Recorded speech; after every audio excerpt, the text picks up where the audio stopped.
So we have that app that I think we started 4 years ago, right? 4 years ago, and it's the 4th year that I've been doing it. I'm on the Brother Rick. What book are we in now? Joshua, right? I think it's Joshua. See, we're now in the book of Joshua.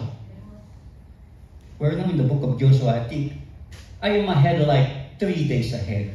I thank God for that. You know, when you desire God the more, you will crave. Amen. You know, it's hard to start. But you know, you can go back again, you know, little by little. Or maybe you can spend like a chapter a day or not even one verse a day. Amen. That's how we grow to the knowledge of the Lord. Amen. In reading His Word, we are listening to God.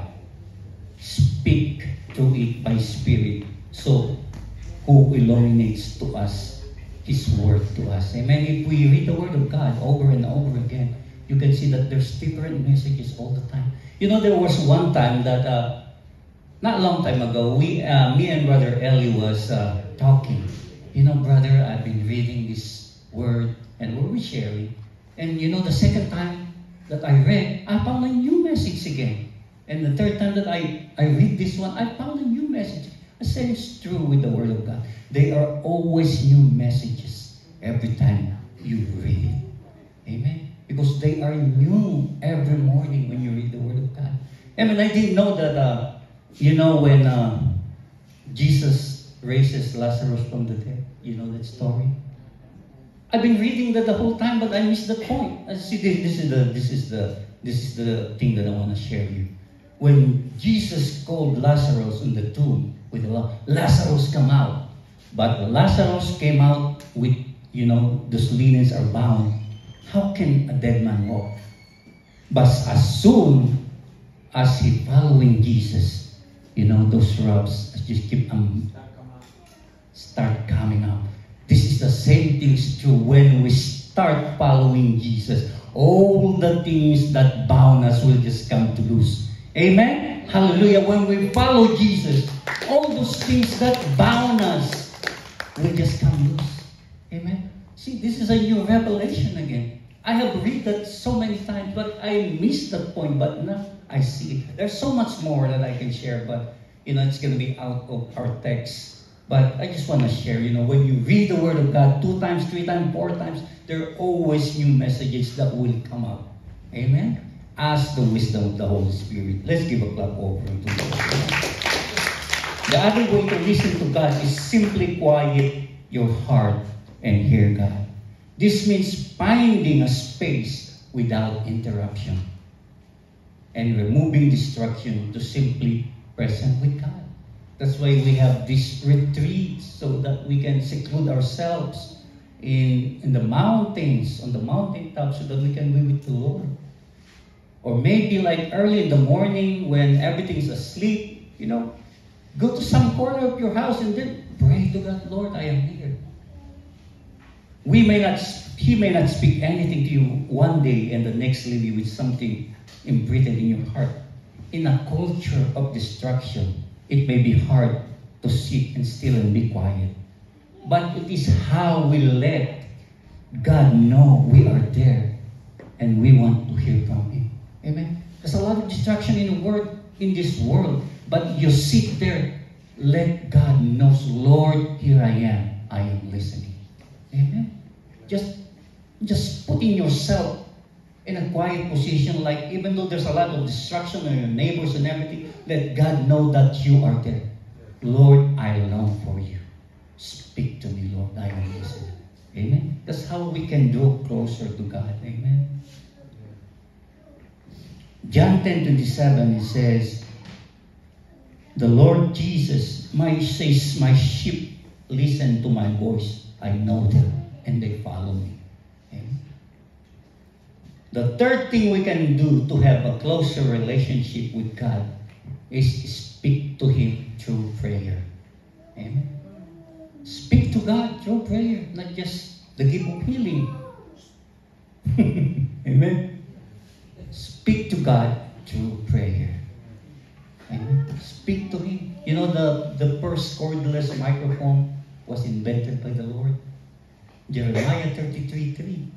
Call unto me, and I will answer you great and mighty things what thou dost not understand. That our cordless microphone to God. Prayer is our communication to God. Amen. If reading the Bible is listening to God speak to us, and speaking to God accomplished through prayer. Amen. Philippians 4:6 and Colossians 4:2 says, don't worry about anything. Instead, pray about everything. Tell God what you need and thank Him for all He has done. Colossians 4:2. Devote yourselves to prayer, being watchful and thankful.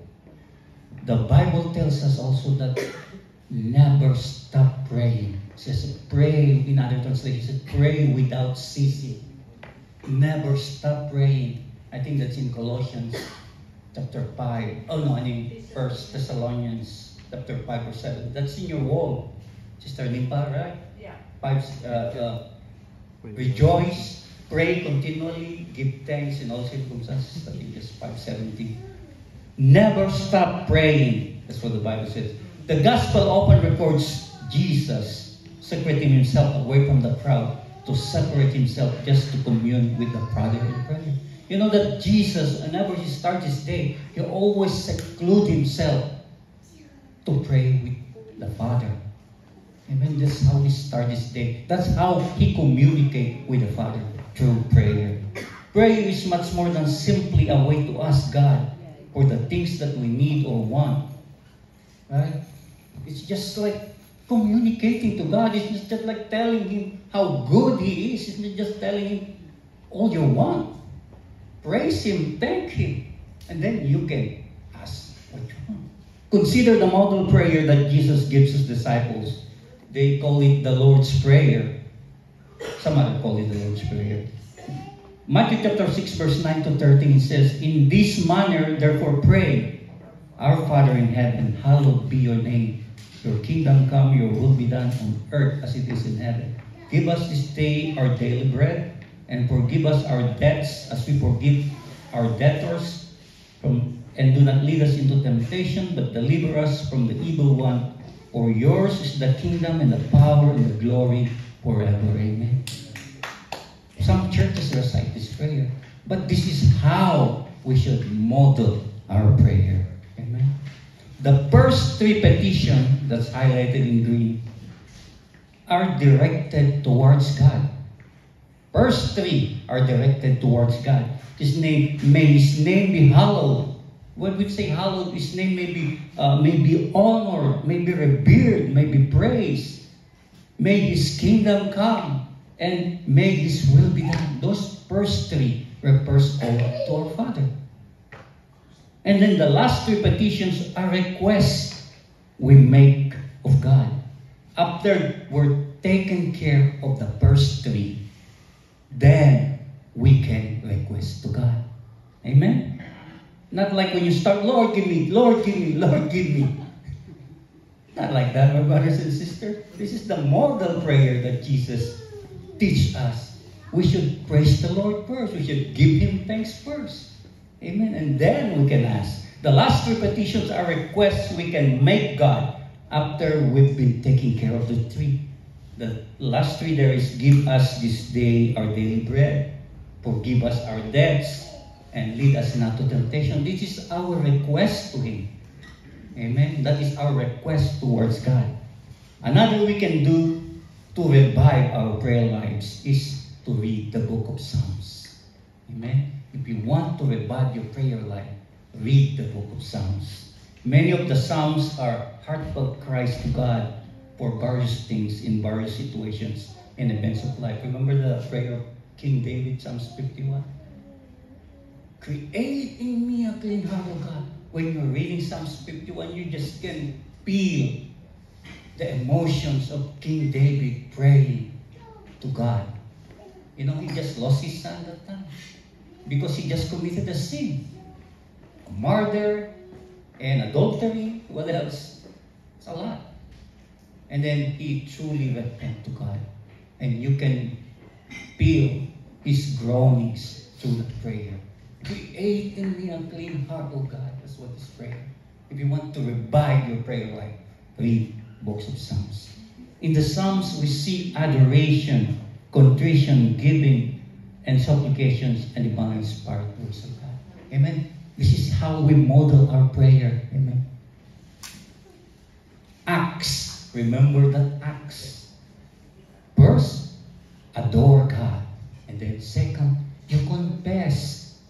And then T is thanksgiving. And then S, now you can ask for God. You take care first of those three, and then you can ask God. It's easy to remember. Acts. Adore God, confess your sin, give thanks, and then you can ask. Supplication. Amen? It's easy to remember. Acts. Amen? Make time to pray and talk with God in order to be close to Him. The fourth thing, see, it's fast, right? It's faster than you thought. The fourth thing we can do to have a closer relationship with God is to have a community of believers with whom we can regularly worship. That's why the church came in. Amen. That's why we are here. Hebrews 10:25 says, not forsaking the assembling of ourselves together as in the manner of some, but exhorting one another, and so much more as you see the day approaching. You know, that day of approaching, Jesus is coming soon, my brothers and sisters. So that do not forsake the assembling of the believer. This is a command to we can fellowship with one another. That's why the church came in, so that we can be strengthened, motivated. This is a vital component in our spiritual growth. Amen? To be in the church. You know that one time I read a survey that people that are church can easily cope up with depressions and problems in life. Amen? Because somebody is praying for them. Amen? Those church people have people that have their backs praying for them. That survey is very true. Because we pray for one another. We take good care of the needs of our brothers and sisters who are in need. We may not be able to give them financially or any kinds, but we can pray to them. Amen? This is how our church came in, to take care and so that we can grow closer to God. Amen? Amen. Let's give a clap offering to the Lord. Amen? Let's change the mentality like, what can I get out from going to church? You know? Some people say that like, mapapala ko sa church. Hindi maganap ko sa church. Kasi Ilocano, right? What can I get from the church? You know? The Bible says, Book of Romans, no one lives and dies for themselves alone. Amen? We are here as brothers and sisters. Amen? The reality is we need to change our focus and think about what we can give God through worship. Amen? We worship God corporately when we go to church. We have our own worship time, but when we worship together, it feels heavenly. Amen? Amen? Hallelujah. I do have my worship in my own time, but when we worship all together, that is something. It feels like heaven. Amen? Amen. Hallelujah. In John chapter 4, verse 23, it says, the time is coming indeed. It's here now when true worshipers will worship the Father in spirit and in truth. The Father is looking for those who will worship Him that way. Amen. God is pleased when we worship Him in spirit and in truth. We should take the time to prepare our hearts and minds for worship. God invites us to come into His presence of worship. I believe Brother Ben taught this in his prayer, Psalms 100. Just read it anyway. Shout with joy to the Lord, all the earth. Worship the Lord with what? Gladness. come before Him with singing, with joy. Acknowledge that the Lord is God. He made us and we are His people, the sheep of His pasture. Enter His gate with thanksgiving. Go into His court with praise. Give thanks to Him and praise His name. For the Lord is good. Amen? His unfailing love continues forever, and His faithfulness continues to each generation. Amen? What generation you are, they call it Gen X, still the Lord loves never fails. They call the Gen X now. This is what we're calling now the Gen X. The people. God created us for a community, a church, where we can be taught, encouraged, pray, and held accountable. Amen? In other words, giving our hearts to God through praise and worship and fellowship with other fellow believers helps us grow closer to God. Amen? Do you feel that when you are with your fellow believers, we have only one goal? It's just to give thanks and glory to God. Amen? There's no such thing like we're talking about things that is not from the Lord. We're talking about how we can get closer to Him. This is what is church for. Amen? Aren't you happy that God provides us a place of worship? Amen? So before we started this church, it's impossible that we will come out with some kind of church. But God is the God of impossible. Amen? Hallelujah. Look what the Lord has started in this place. And God is not finished. We're just getting started. Amen? Hallelujah. So relax over there. We will be called the patriarchs. Amen? The first Christians of this church. We may be passing away in this world, but the church will still remain. Amen? Amen? The future generation will just continue to this church, and those generation will talk about all those patriarchs, all those original believers that be in this church. Amen? Are you glad that even though you're not here in this world anymore, those kids or those children now will be talking about you and me? Amen? The story of this church, I've been a part of that church. Amen? Amen? That's really something when we belong to a church, that we can be prayed for, encouraged, and grow our relationship with God. Amen? Finally, a closer relationship with God is built upon a life of obedience. Jesus told His disciples, in the upper room, He said, if you love me, keep my commandments. Obey my commandments. Then we see how Jesus Himself was obedient even to the point of death. You know how He obeyed the Father even to the point of death. He humbled Himself in obedience to God and died criminal death on the cross. He obeyed the Father even to the death of the cross. James tells us that as we submit ourselves to God through obedience, resist the devil, and draw near to God, He will draw near to us. Paul tells us in Romans chapter 12, I think this is Brother Ben's last time. Amen? Romans chapter 12, that our obedience is our living sacrifice of thanksgiving to God.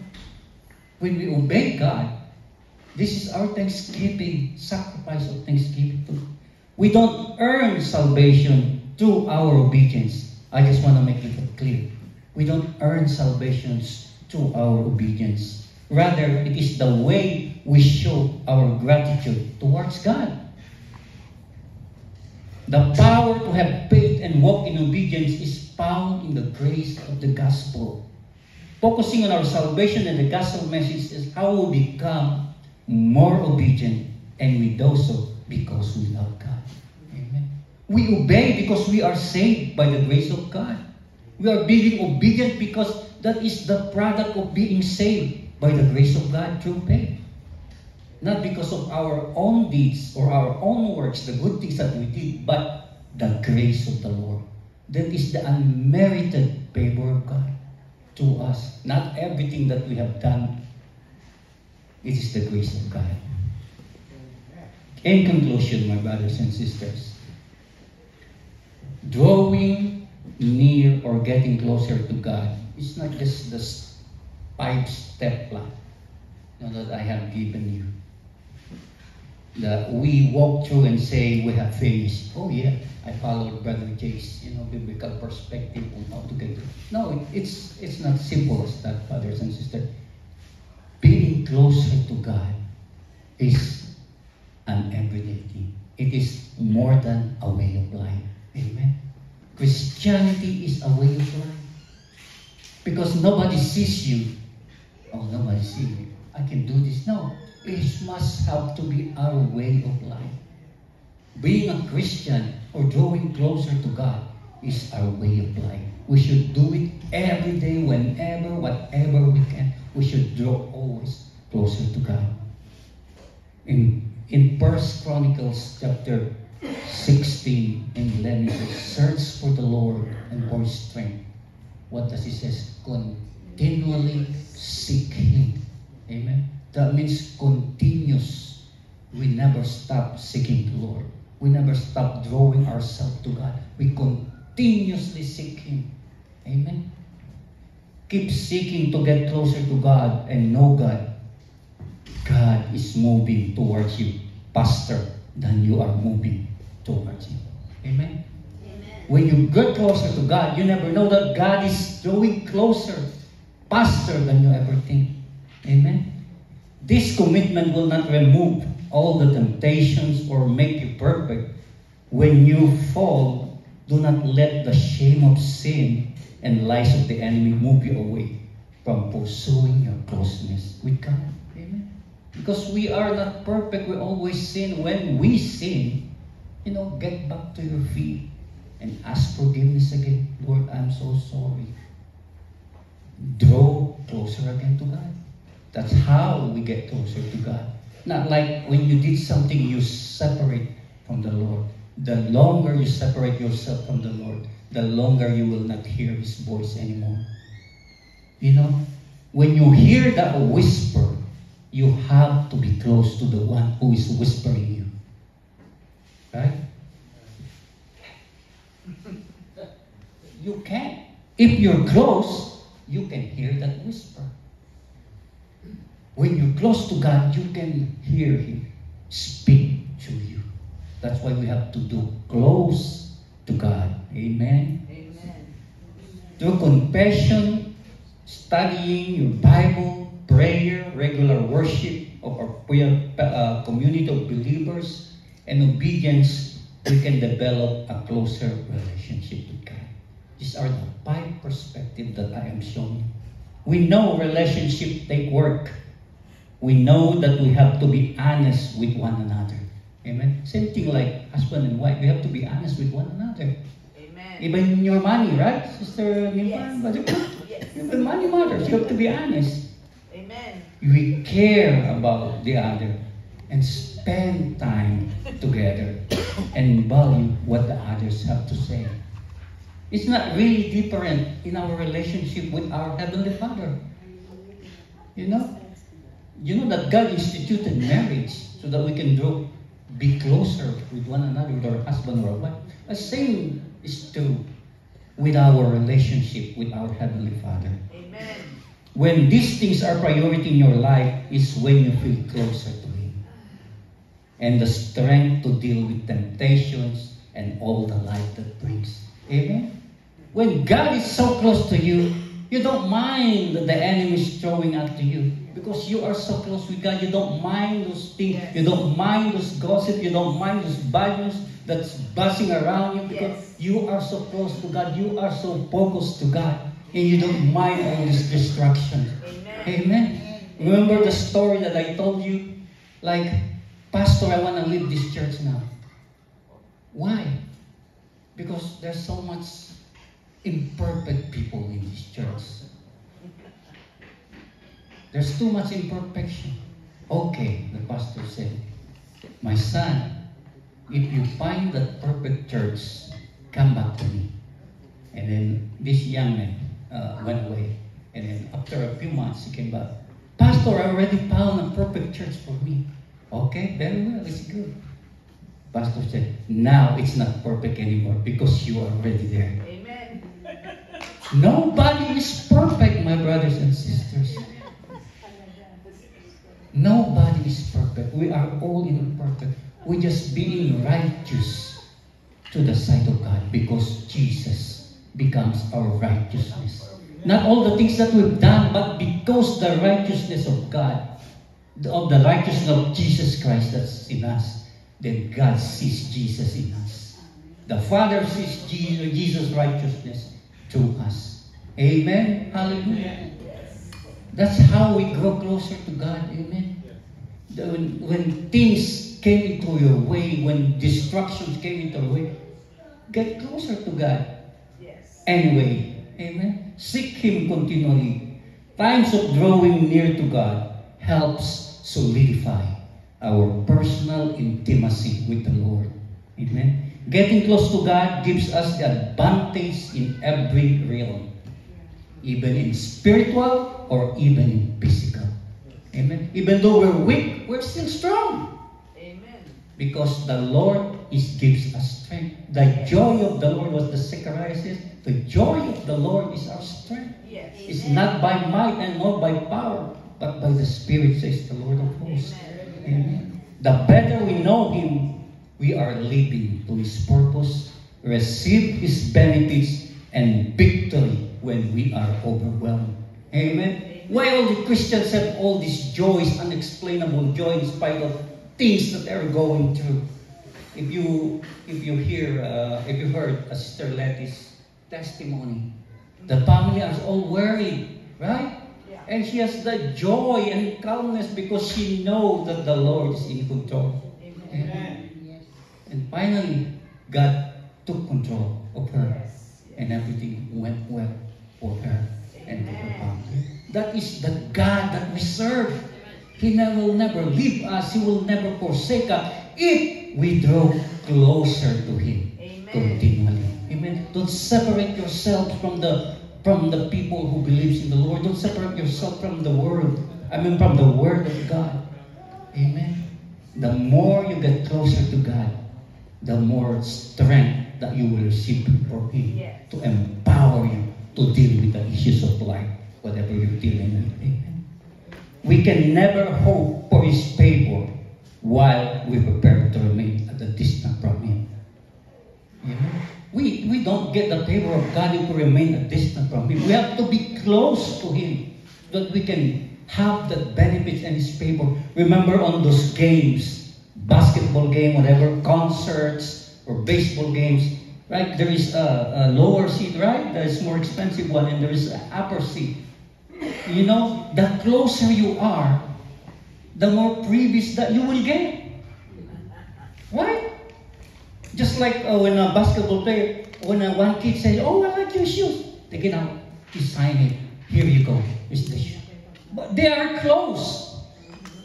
Amen? They have the previous. They have the favor because they are close to the player playing. You know, remember the player? He sign his shoes and then just toss away from the people that are very far from the stadium. No. The closer the people will get the benefit. Amen. Same things true with our Lord. If we are close to Him and the favor is at hand. Amen. Hallelujah. Let's give a clap also. The Lord is never out of reach. He has promised over and over again that if we seek Him, we will find Him. But we must do it with all hearts and with obedience. Amen. Let's give a clap over to the Lord. And then let's all stand and let's just pray. And let's finish our service today. Lord, we are so thankful, God, for this wonderful day, Lord. Thank you, Lord, for the message that we receive, oh God. It truly refreshes our soul, Lord God. Lord, if my brothers and sisters, Lord God, have been encouraged right now, Lord, may they live, Lord, through your words, oh God. And we thank you, Lord, that you will encourage us, Lord, to continuously seek you, to continually draw close to you, Lord God. Lord, we want to know you more, God, in our lives, oh God. Let your Holy Spirit, always direct us and guide us and lead us, Lord. Just like you, Lord, you are so close to the people of Israel when Moses, Lord God, delivering your children, Israelites, Lord, to the promised land. You are always with them, oh God. A pillar of cloud by day and a pillar of fire by night, oh God. You are always there. Lord, you are the same God that they trust before, Lord. You are the same God that are up to us today, oh God. We thank you, Lord, for that promises they have given to us, Lord.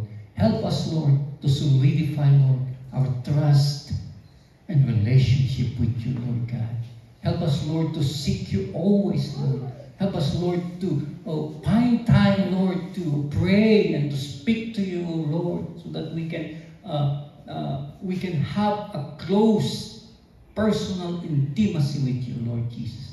Lord, empower now my brothers and sisters, Lord.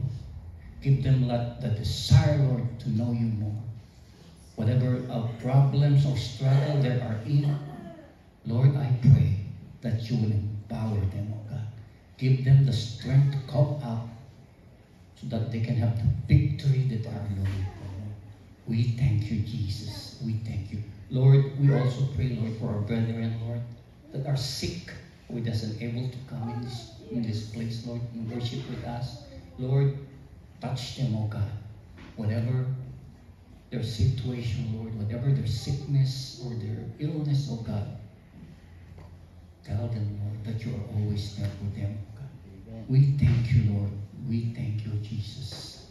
And Lord, we also pray, Lord, for after fellowship, Lord, and our fellowship after the service, Lord, may we continue, Lord, to enjoy one another, Lord. May we continue, Lord, to fellowship with one another, oh God.